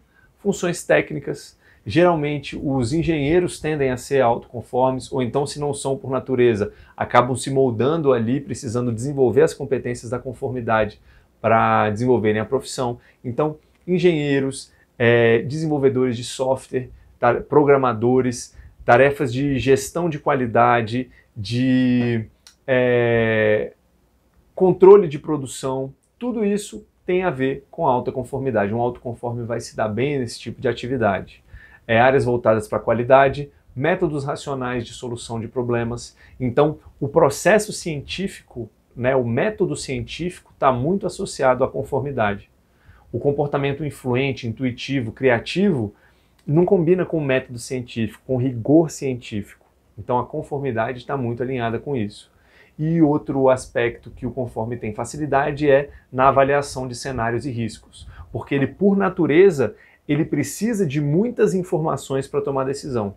Ele sente ansiedade ao imaginar que ele pode não estar considerando todos os cenários e todas as possibilidades antes de tomar uma decisão. Então ele, por natureza, em uma função que necessite análise de cenários e de riscos, ele está no habitat natural dele. Então tende a performar muito bem dentro de uma empresa, de uma atividade com essa natureza. A gente tem agora os pontos a desenvolver do autoconforme. Pontos a desenvolver. 1. Ser menos exigente consigo e com os outros. Olha a importância disso. Um autoconforme que tem um comportamento de exigir demais, de criticar demais quem está à volta dele, só esse comportamento já é prejudicial, já atrapalha o desempenho dessa pessoa. E quem dirá do grupo, né, que está sendo criticado e cobrado em demasia. Mas se ele faz isso com os outros, certamente ele faz isso ainda mais com ele mesmo. E daí vem o perfeccionismo, daí vem a ansiedade, daí vem o estresse, daí vem uma insatisfação crônica, nada é bom o suficiente. Então eu pego aquela pessoa que tem um excelente padrão financeiro, uma família estável, uma carreira em ascensão e não consegue ficar feliz, não consegue ser grata pelo que tem. Então fica atento com o grau excessivo de exigência. Saber enxergar, saber contar os motivos de gratidão, entrar, se conectar com as bênçãos que tem recebido na vida, que tem conquistado, celebrar as conquistas, tudo isso desmancha esse padrão de negatividade que o conforme está sujeito a entrar se ele não ficar esperto. Outro ponto, valorizar as diferenças de pensamento, as diferenças de atitude, as diferenças de estilo. Por quê? Eu falei uma coisa a respeito do método científico, né? O método científico ele não combina muito com características da influência, por exemplo, a criatividade, a informalidade. Combina muito com a conformidade. Ok, porém, nem tudo é método científico. Existem áreas da vida, a arte, a criatividade, a inovação, a criação de novas soluções, que é necessário essas outras habilidades que o conforme não tem por natureza. Então, conforme é estar alinhado com a forma, né? Se conformar, é adotar a forma do procedimento, seguir as regras. Se todo mundo for assim, meu amigo, não se inventa nada de novo. Então, o conforme é importante ficar atento para valorizar as diferenças, para ser menos crítico. Pontos a desenvolver também vem o perfeccionismo, que eu já citei, já falei um pouco dele. Aceitar ajuda e delegar tarefas. Então, por conta, ficar atento com esse padrão excessivo de qualidade que te impede de delegar tarefas. Porque, sim, talvez ninguém consiga fazer essa tarefa tão bem quanto você, mas qual é o nível de qualidade que é de fato necessário? Será que se você delegar essa tarefa, se você aceitar a ajuda de alguém para fazer algo que mesmo que não seja feito com tão boa qualidade, isso não te libera energia para fazer com excelente qualidade algo que é mais importante? Então fica atento com isso. E outro problema, outro ponto a desenvolver, outro desafio é trabalho em equipe. O conforme, por não ter tanta necessidade em se comunicar, por ter uma facilidade em se concentrar e por às vezes ficar inseguro a respeito da capacidade dos outros, ele pode tender a preferir trabalhar sozinho sempre. Então, atenção com isso, porque um trabalho em equipe, ele é fundamental. A liderança, ela demanda o trabalho em equipe e é fundamental para conseguir conquistar objetivos realmente significativos. Medos do conforme. Vamos lá. Alinhado com tudo isso que a gente falou, do perfeccionismo, da atenção aos detalhes, do grande grau de exigência de qualidade, tudo isso traz o medo de cometer falhas, medo de falhar, principalmente no seu trabalho, medo de sair das normas, medo de fazer algo fora das normas e ser chamado a atenção, medo de não ter pensado em todas as possibilidades, ok? Lembra que eu falei que o conforme tem essa facilidade de analisar cenários, fazer perdas e ganhos? E se eu não tiver pensado em tudo? E se acontecer algo inesperado e eu perceber que eu não pensei nisso? Existe uma autocobrança elevada nesse quesito, um medo de receber críticas também a seu trabalho. Para o conforme é mais doído do que para os outros perfis receber críticas ao seu trabalho.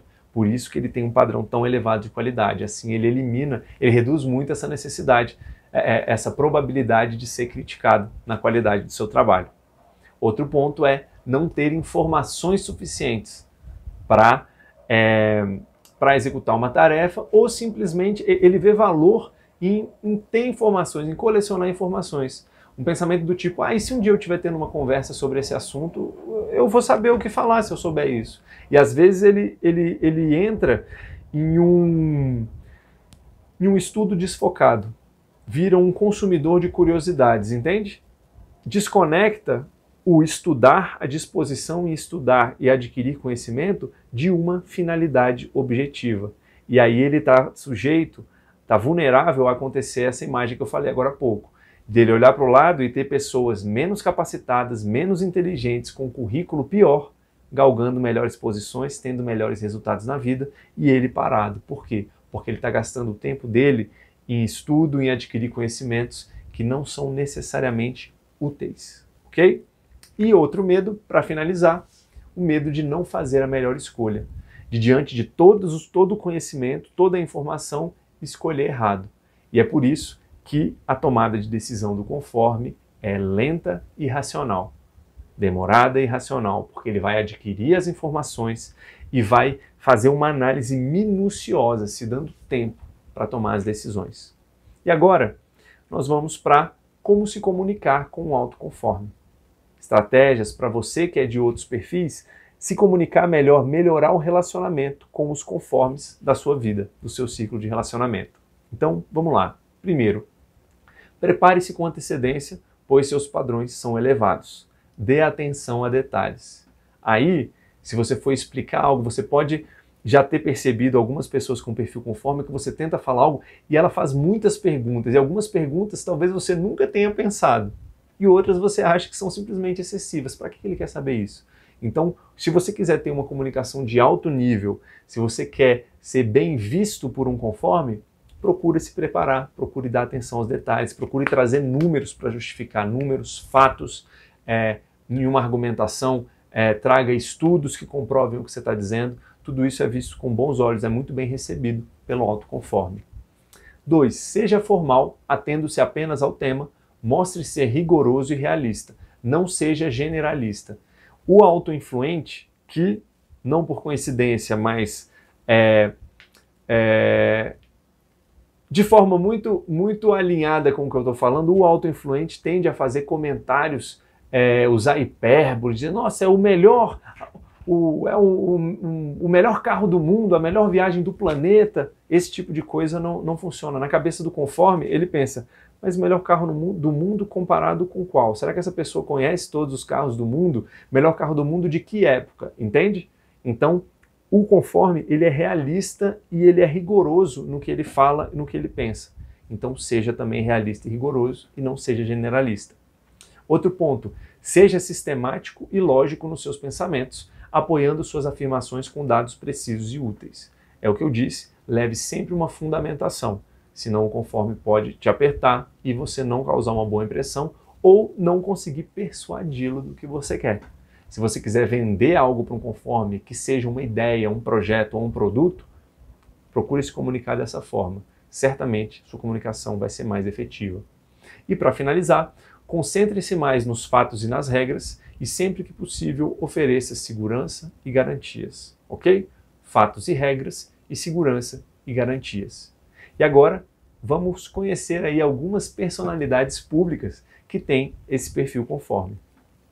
Bill Gates, criador da Microsoft, hoje filantropo, aí tem um documentário no Netflix muito bom que mostra um pouco sobre a forma de pensar do Bill Gates.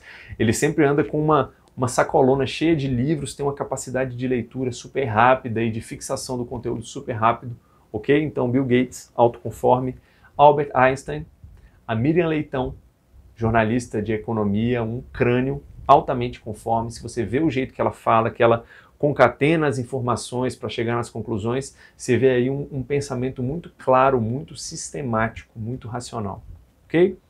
Professor Pasquale, né, que a gente vê algumas aparições dele na televisão também. O Alan Turing, quem viu o filme O Jogo de Imitação, ele fala da história do Alan Turing, que foi a pessoa que criou os primórdios do computador moderno, e nessa história, nessa criação, ele conseguiu quebrar o código, o encriptamento, o código secreto das mensagens que os nazistas passavam na Segunda Guerra Mundial. E com isso passou-se a conseguir prever os bombardeios e foi por isso, por conta desse cara, que os Estados Unidos ganharam a Segunda Guerra Mundial. E por último, Paulo Coelho, que também é metódico, sistemático e observa como aquilo que eu falei no outro vídeo, não é necessário eu ter uma criatividade desordenada ou selvagem ou indomável para que eu consiga, de fato, criar algo de valor.